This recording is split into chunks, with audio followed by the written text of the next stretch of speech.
Should know. Let me just check on my phone.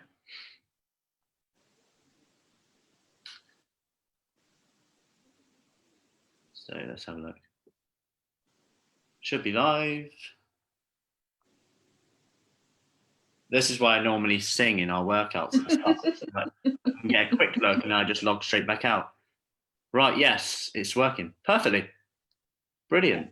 So I'm here with Hazel, who is going to talk with me tonight just through kind of her journey and what she's achieved since June. So yeah, Hazel, if you just kind of go over kind of why you wanted to do something, why you started, and yeah, what made you get started?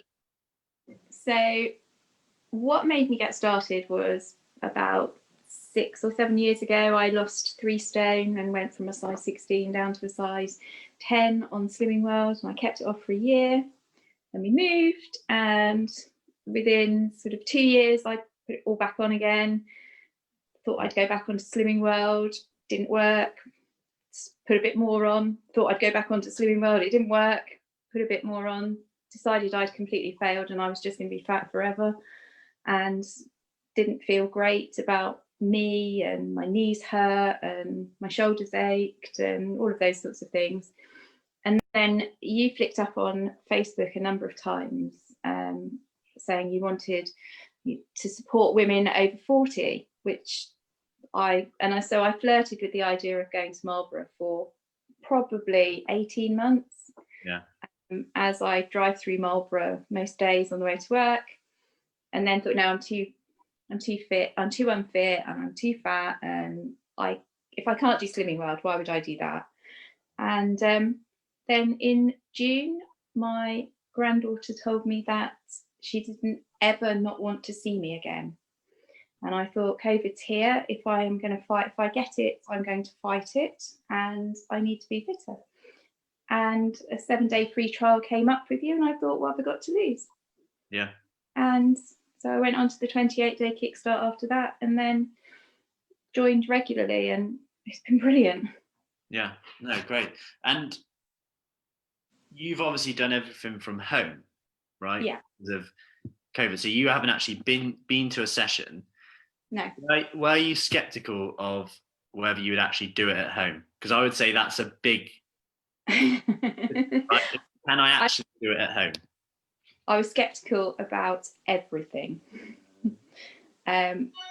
When you first mentioned that you needed to think about food, fitness, and focus, the focus bit, I just thought, no, I just have to get a grip. Yeah. And it wasn't until I sort of saw the stool with the 3 legs and really started to think about it. And I do like the science behind things. Yeah. And I did a little bit of reading over things, and it all started to fall into place. So I was really skeptical, would I actually be able to stick to the video? Because I've done the keep fit on the TV, and you do it for a few weeks, then you feel a bit better, but it's really repetitive, and this isn't repetitive. So it's repetitive in the exercises, but it's not repetitive in the way that you're doing them and who you're doing them with, and you can pick and choose. Yeah. And what types of exercise did you find kind of most helpful? I like a range of things, and I think that's the thing for me. I like to do my exercise first thing in the morning. Yeah. So the 6:15 classes were great. The 6:30 class is changed now to 6:30, and that's really good. And as long as I get up and do it first thing, then I've done it. And in the last few weeks, I found myself, literally walking in the evenings, because I've changed my exercise where I'm working from home, and I was commuting for 40 to 45 minutes both morning and evening. My exercise is now my commute, which has meant I constrain my work time, because before this I was still getting up at the same time and starting work at 6 o'clock instead of starting work at, say, 7:30 or 8, and then working through until 7:30, 8 o'clock at night. So I didn't have a break between work. So I exercise at 6:30. I log onto my computer then around sort of quarter to 8. Yeah. And then I finish about 5:30. I go for a walk, and my walk now is an hour rather than half an hour. And that's my commute home. And then I'm ready for the evening, which is brilliant. Yeah, perfect. And what have you achieved? So you started in June. What's changed since June? Well, today I put on a pair of trousers that I haven't worn for a long, long time, thinking, they're elasticated, I'll make them stretch. I didn't have to make them stretch, which was absolutely brilliant. So I've gone down a dress size, but I've only lost a stone, which in the sort of 3 months, I didn't really feel that was a massive amount. But in actual fact, it's the weight. I've lost inches rather than pounds. And last week I didn't lose any pounds, but I did lose, a centimetre around my waist. So, and I couldn't quite understand that to begin with. But it seems to be making more sense now. Yeah, it's interesting, isn't it? Because imagine if you wouldn't have measured the inches. You could argue that you might not have done it for long enough to actually see the change. Yeah, I was very focused on Slimming World. I was really, really focused on the weight loss. Yeah. And the speed with which it happened and things like that. With this, I just don't care about that really. But I feel better, and I think because my head's in the right space, I can do the exercise, and I just think it's like that knock-on effect where when you're exercising and you're starting to feel your body I don't feel my knees now, whereas before, if I walked for too long, I would really know my knees would hurt. I would sit down, I then couldn't get up properly. I don't notice that now. So it's that knock-on effect, because my knees feel better, I can exercise more, and then I eat better because I just seem to eat better when I'm exercising.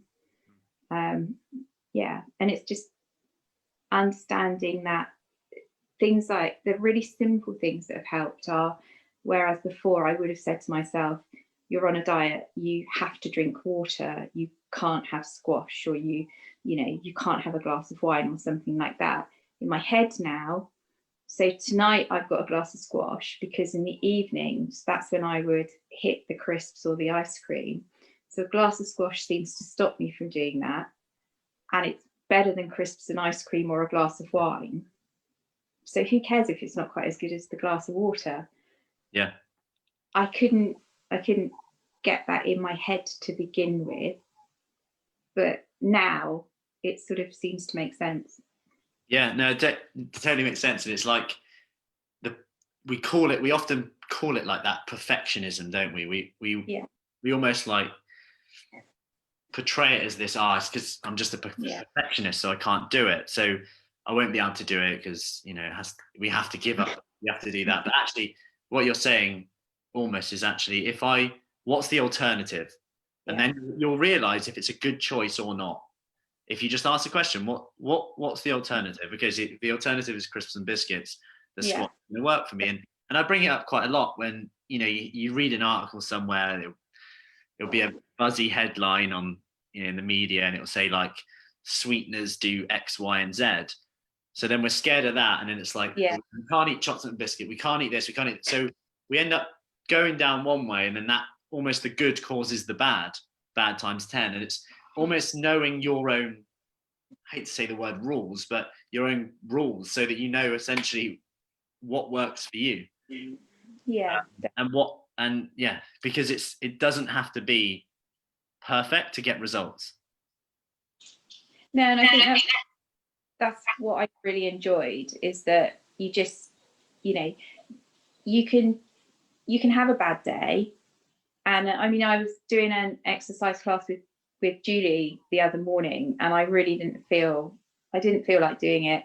I'd had a really rough day the day before, I'd gone and had a large bag of Maltesers because I was on the way home from work. I had to fill up a hire car, so I had to go into the booth to get a receipt for the fuel, and the Maltesers were there, and I ate them. And I just thought, the next morning I thought, oh, should I get up and do it? Because do I wait? I'll start again on Monday. And then I thought, no, just get up and go and watch it. You don't have to do it, just watch it. And I started doing it, and then Julie just mentioned something about, so if you had a bad day yesterday, today's a new day and get on with it. And I was like, oh, she's so right. Yeah. I think it's that's the thing that you don't get when you're doing something that's, a DVD on the TV, or, you're just doing a general download of an exercise class. You don't get that interaction. So even though, the sort of FaceTime live is brilliant because there's the chatter, even though it's one way, it's all those messages just keep being passed on and passed on and passed on. And I think that just reinforces things. Yeah, because it's brilliant. It's one thing knowing what to do, but another thing asking the right questions over and over again until you get an answer. Because I could ask you a question today and you might answer it in a certain way, but that might be different in 4 weeks' time, depending on how you feel. All of a sudden, something can click. Yeah. Yeah, and I've definitely found that with this. And I had a couple of weeks where, when we first started, I started sort of writing a little bit of a diary about how I felt the day before and things like that, so that I could go back, and if I was having a bad day, I could go back and sort of see, what did I do? When was my last bad day? What did I do then? And can I change that this time? And then I stopped doing that, and I sort of plateaued, and then put a little bit back on and didn't feel quite so great. And then we had our chat, and you sent me your book, which I now regularly fill in because it's structured and I like structure. Yeah. So, and that's really good now. And I know now there are odd days I don't fit it in, and they are the days I tend to not fail, but just not do as well. And then, you look and you think, oh, I didn't plan that day. So yeah, and that helps. Yeah, and I spoke to someone the other day about, by the way, I'll get it just so you get a good idea of what I'm talking about. So it's this book here, and it actually just removes a bit of emotion from our kind of perceived failure or success, because it's essentially a 1 or a 0 for the result that you get. Have you done your habit that we've talked about and discussed together or not? The reason it can work quite well is because when we're in our head, we can come up with lots of ideas, positive and negative. We've got the side of our brain which is going creative, thinking, yeah, this is great, this is brilliant. And the other side, which is just beating ourselves up, very kind of irrational, emotionally led, and 9 times out of 10 is over exaggerating the lows and under exaggerating our highs. So yeah, and on that note, more on this later, but these have just arrived. These are actually new ones based on some more different changes, which is cool. So forgot to mention that. Yeah, so there'll be more on these soon. So based on the similar principles, but we've just made them a little bit better. Anyway, yeah, so cool. No, that's perfect. So any kind of challenges that you've kind of overcome, or any obstacles that's got in the way? I know we've touched on some already, to be fair, like in terms of like having a bad day and getting back to it, because I just want to portray that like it's not like click of a finger, you just get on with it and you get results. You do have to work for it, and you have to make changes. But I guess what any obstacles, and how did you overcome them? What made you overcome them?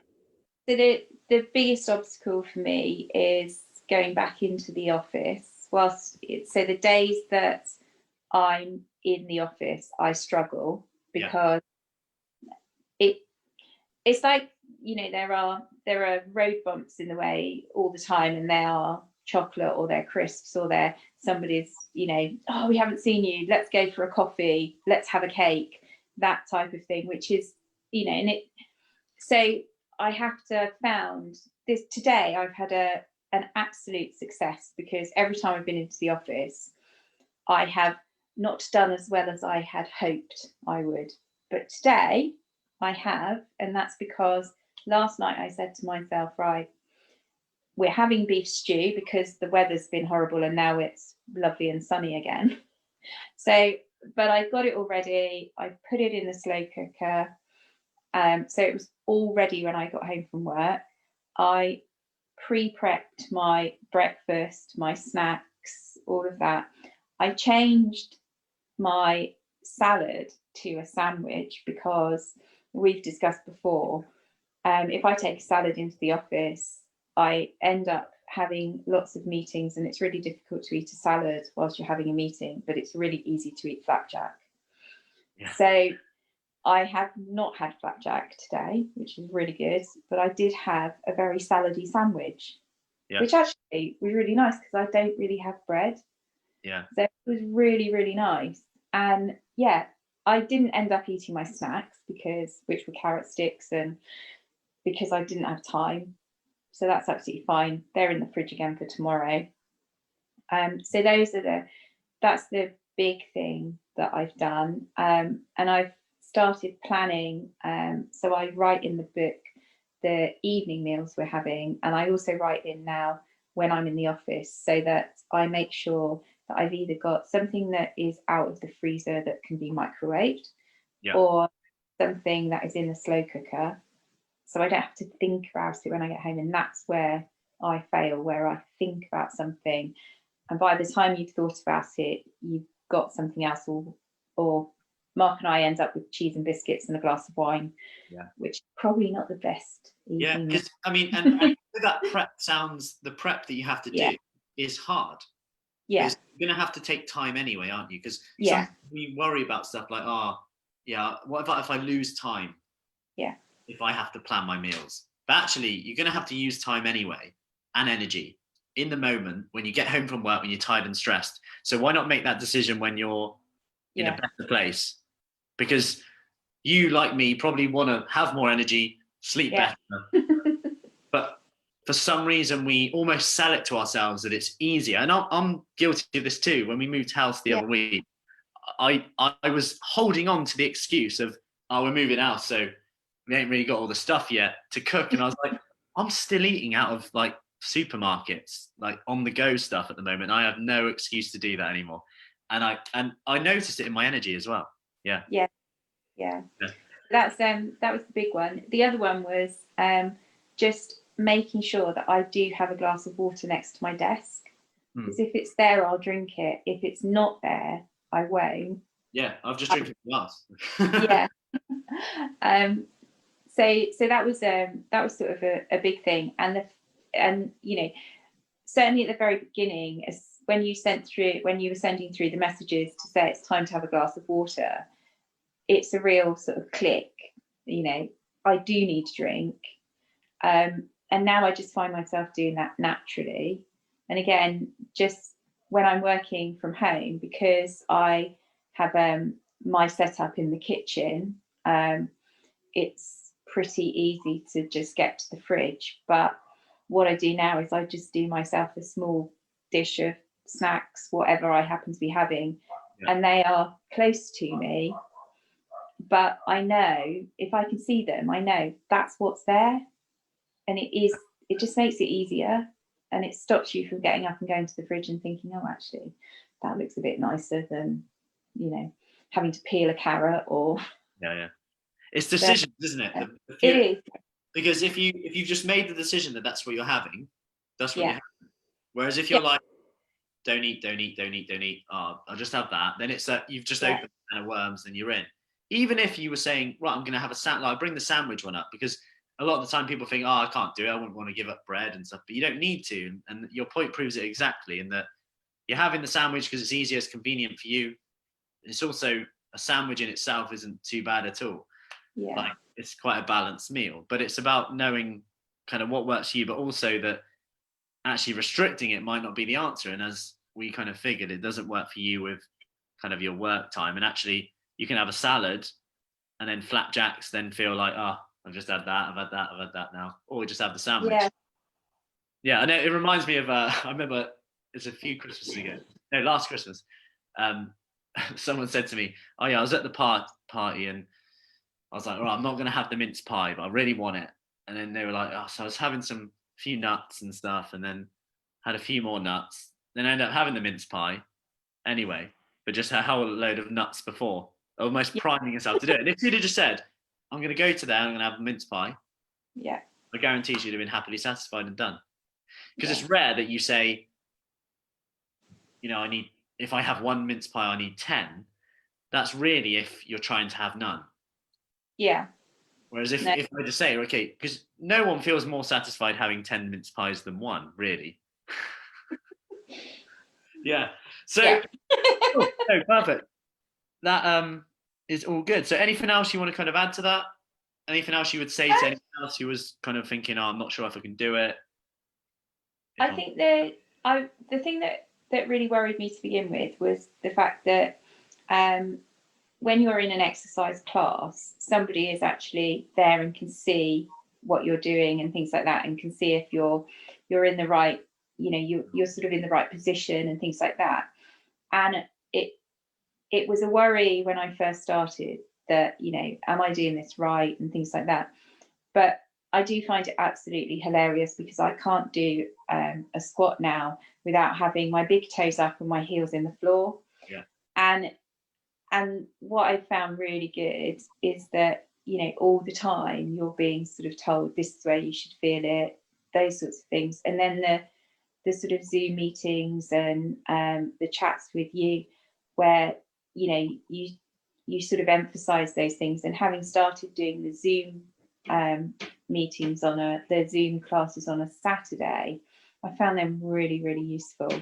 And you know, so I think that was very quickly much less of a worry that I would be doing it wrong or, you know, causing an injury or something like that. And I certainly haven't had that. So no, that's really good. Cool. That is really good. Yeah, so our Zoom sessions are kind of technique sessions so that we can see your form of it. And you don't have to do it because it's not for everyone. Some people just prefer not to be seen on camera, but on Zoom, obviously, we can see you. So if you're like, oh, I can't lunge, I can't squat because my knees, it's a great thing to go, right, do it like this, do it like that, move it like this, just like that, not like that kind of thing. Yeah, and it's good that we can correct it quite well on technology, actually. Yeah. Yeah, no, I think that's been really, really good. And I guess the other thing is that, you know, there's different ways of doing the same exercise. Yeah. And I found that really great because I could never do a push-up, but I started them on the wall, and now I'm on my knees. So that doesn't sound right, does it? Now I'm on my knees. Now I'm doing them on the floor on my knees. Yeah, on my knees. Yeah, I'm now on my knees. Yeah. So that's been really good, and you can see the progress. Yeah. So that's really good. But yeah. Cool. No, thank you for that. That's great. I hope that gives kind of everyone a bit of an insight as well into your journey. So well done. Awesome work. And yeah, we'll just keep up the great work and we shall go from there. And then we'll give another update. We'll keep it accountable now. We'll have another update in 3 months' time. Now I've got, double the days. Yeah. Cool. Perfect. So yeah, thank you for that. That's great right. stuff. Thank you. See you later.